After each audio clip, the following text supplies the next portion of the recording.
Let's make the Father's Day we just celebrated the last one that takes place in a culture where dads have become such punching bags. Literally the last demographic group that TV, ads, and movies can still depict as clueless, useless dipshits. Basically just another child that mom has to look after.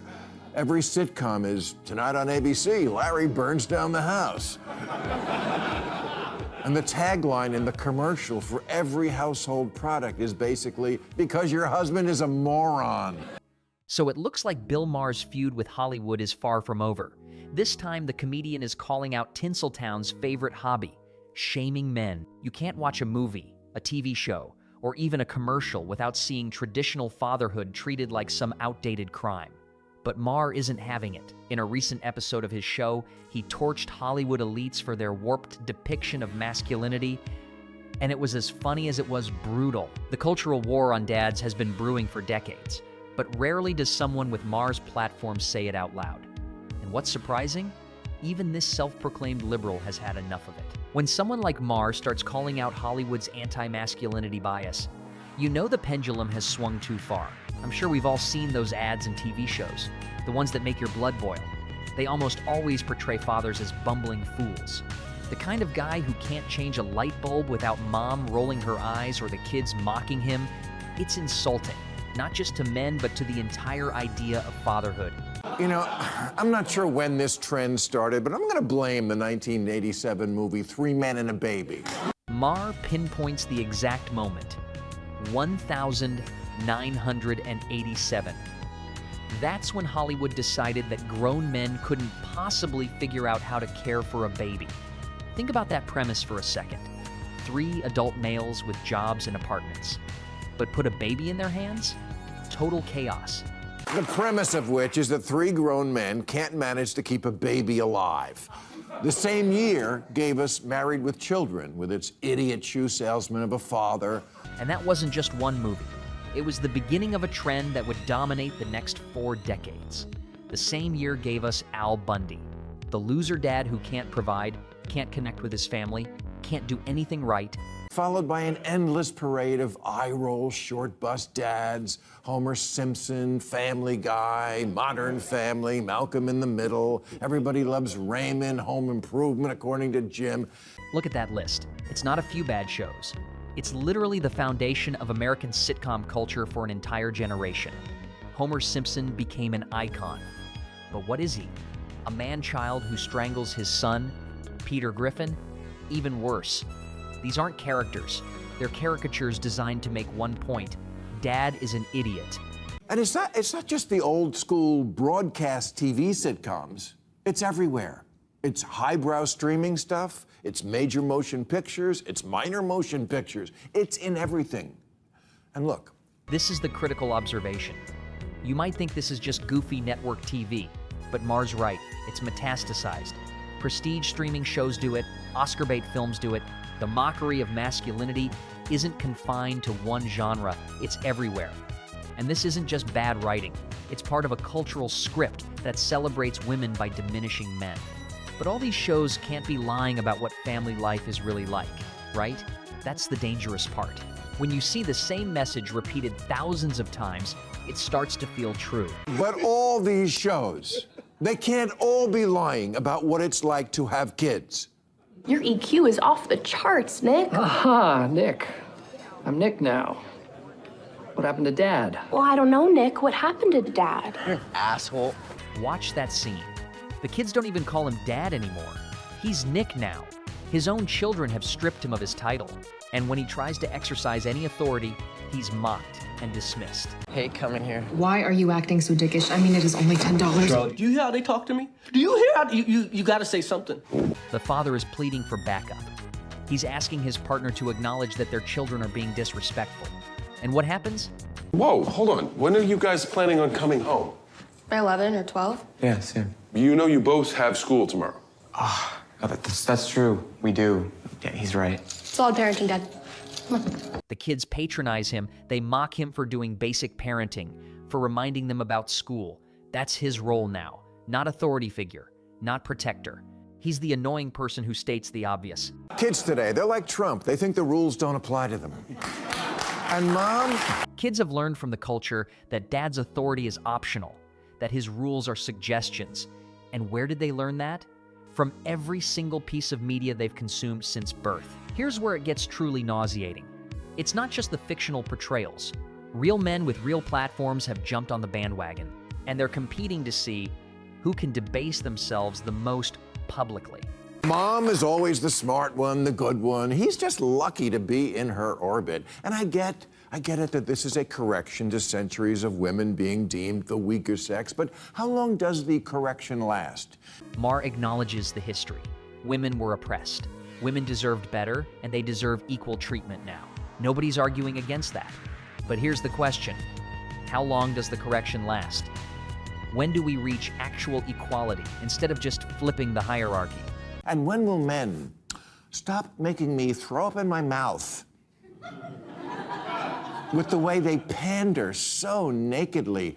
Ryan Gosling says, I think women are better than men. They're better than us. And Harry Styles' t-shirt agrees. Ryan Gosling, one of the biggest movie stars on the planet. And his public stance is that women are just better than men. Not equal, better. Harry Styles wears a t-shirt broadcasting the same message.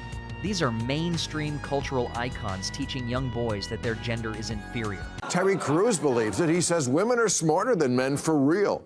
Terry Crews, former NFL player, action star. And even he's out here saying women are smarter than men. That's not supporting women. That's self-flagellation. Even Barack Obama says about women that what I can say pretty indisputably is that you're better than us. Really? Because I don't remember Michelle taking out bin Laden. Even a former president, the most powerful man in the world at the time, saying indisputably that women are better than men. Maher's comeback is devastating because he's right. Barack Obama made the call that killed bin Laden. Michelle Obama did not. This isn't about facts, it's about virtue signaling. And here's Will Ferrell's quick human history recap. Men, we've been running the show since what, 10,000 BC, something like that? And we're not doing so good. Isn't it just time for women to run the planet? Will Ferrell summarizes 10,000 years of human civilization and concludes, men screwed it up. It sounds progressive, but it's historically illiterate. Yes, a sentiment Leonard Cohen concurs with, saying, I wish the women would hurry up and take over. Well, you know what? Many of them have, and it wasn't that different. This is where Maher delivers the history lesson these guys desperately need. Queen Mary burned 300 people at the stake just for being Protestant. Cleopatra, Catherine the Great, Golda Meir, Indira Gandhi, none of them were any less violent or hard-assed than men. Hillary voted for the Iraq War. Marie Antoinette let them eat cake. Point by point, he dismantles the fantasy. Women have held power throughout history, and they were just as capable of violence and war as any man. That's not an insult to women. That's recognizing their full humanity. Women aren't angels, they're people. The truth is, intelligence isn't determined by gender. It's shaped by opportunity and individuality. We can applaud women for their achievements without dismissing men as obsolete. Real equality means mutual respect, not one side constantly trying to prove superiority. So, this pandering has real consequences. And those consequences are disturbing. So besides being historically naive, this cringy pandering is why teenage boys flock to jerks like Andrew Tate. Now, if you don't know who he is, your teenage son does. He's an accused rapist turned influencer whose videos get billions of views. Andrew Tate. If you're a parent and you don't know that name, you need to, because your son does. He's watching those videos. And why? Because the mainstream culture has given him exactly two options. Where he says things like women should bear responsibility for being sexually assaulted. Yes, he's a huge asshole, and your kid thinks he's cool.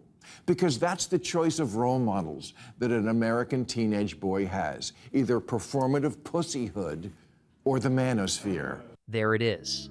The binary choice. You can either be a doormat who apologizes for your existence, or you can join the manosphere and embrace toxic masculinity. There's no middle ground. No model of healthy, confident, respectful manhood. Just two extremes. Jesus, can't the pendulum ever land in the middle in this country? Can't we have something in between a complete cuck who dares not open his mouth for fear of mansplaining and owning a tiger? This is the cry for sanity. Can't we have something between being terrified to speak and being a complete psychopath? Is that really too much to ask? The Democrats are always asking, how do we win back men? Here's the answer. The Democrats are always asking, how do we win back men? Just be real. Not a monster and not a doormat. Is that so hard? And be real.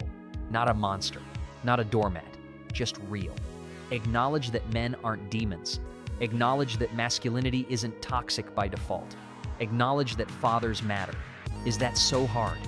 Now we get to the part where Maher really goes off, because he's tired of the revisionist history. And as far as the last 10,000 years thing, well, who invented the wheel and figured out fire? I don't know. No one knows. Totally could have been a woman. And women throughout history undoubtedly would have contributed more if men had taken them more seriously. He starts fair. Maybe women invented the wheel. We don't know. And women absolutely would have contributed more if given the opportunity. Like those African-American math whizzes at NASA who helped put a man on the moon. He specifically shouts out the women who did contribute when given the chance. The Hidden Figures story. Women who were brilliant and essential. But then comes the turn. But let's not pretend, my fellow humans with a penis, who are so down on yourselves that your convenient, pleasant, cushy lives would be anything close to that without a few little things that men did contribute. Here we go. Time for the list. Like electricity, and batteries, and movies, microphones, the plow, the compass, the clock, the alarm clock, the printing press, the internet, the toilet. Every single one of those inventions transformed human civilization. Electricity changed everything. The printing press democratized knowledge. The internet connected the world. The telescope, penicillin, planes, the Magna Carta, the telephone, the smartphone, rockets, the theory of universal gravitation, refrigeration, air conditioning, the theory of evolution, the computer, AI. Oh, sorry about that one. Look at that list. Penicillin saved hundreds of millions of lives. The theory of evolution explained our origins. Refrigeration made huge portions of the planet livable. The Magna Carta established the rule of law. You're living in a world built by these inventions. Men built the railroads and the roads, not to mention democracy and the Bill of Rights, and oh yeah, dying by the tens of millions to end slavery, defeat fascism, and face down communism. This is the part that really matters. Infrastructure, democracy, freedom. Men died for them. Tens of millions of men died in wars to end slavery, defeat fascism, and stop communism. Those sacrifices created the world we live in.